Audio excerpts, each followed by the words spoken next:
विभिन्न समय रे जदि आपणक पाखरे कौनसी चिरा नोट रही जाए ताहले बजार रे ताकु चलाइबा अति कष्टकर होई पड़े। तेणु सेपरी क्षेत्र रे आपण जानि रखिबा उचित जे किपरि आपण निज पाखरे थिबा चिराफटा नोट को आरबीआई रे बदलाई पारिबे। एथि सहित एकाथरके केते नोट बदला जाई पारिबो से संपर्क रे जानिबार मध्य आवश्यकता रहिछि।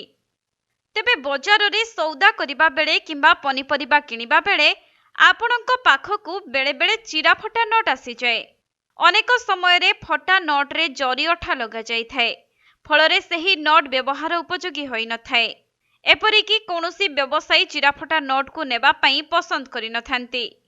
एभली स्थिति रे आपण सेही नोट को आरबीआई बा रिजर्व बैंक ऑफ इंडिया रे बदलाई पारिबे, जहाकि रिजर्व बैंक ऑफ इंडिया रो नियम अनुसार कौनसी बैंक चिराफटा नोट बदलाइबा को मना करि पारिबे नहीं। तेबे आसंतु जानिबा कोन रहिछि एहार नियम।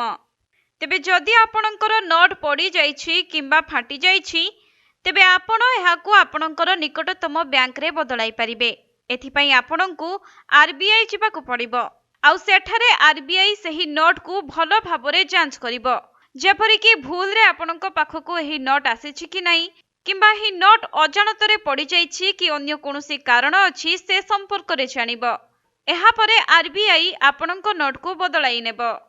सेहीपरि जदि आपण भाबुछंती एकाथरके आपण केते नोट बदलाई पारिबे ताहले जानि नियंतु जे एकाथरके आपण 20टी नोट बदलाई पारिबे।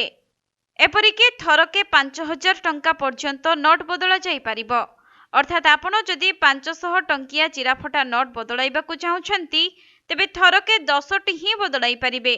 जदि अन्य कोनोसी नोट बदलाइबाकु चाहुछंती तेबे दिनकु 20टी नोट ही बदलाई पारिबे। अन्यपटे जदि आपण मानक मनरे प्रश्न आसुथाए जे कोन आपण माने नकली नोट बदलाई पारिबे, ताहले जानि रखंतु जे आरबीआई रो नियम अनुसार आपण नकली नोट को बदलाई पारिबे नाही। एथि पई आरबीआई रे कोनोसी प्रावधान नाही। आपण केवल चिराफटा किंबा अल्प पड़ी जाइथिबा नोट को ही बदलाई पारिबे।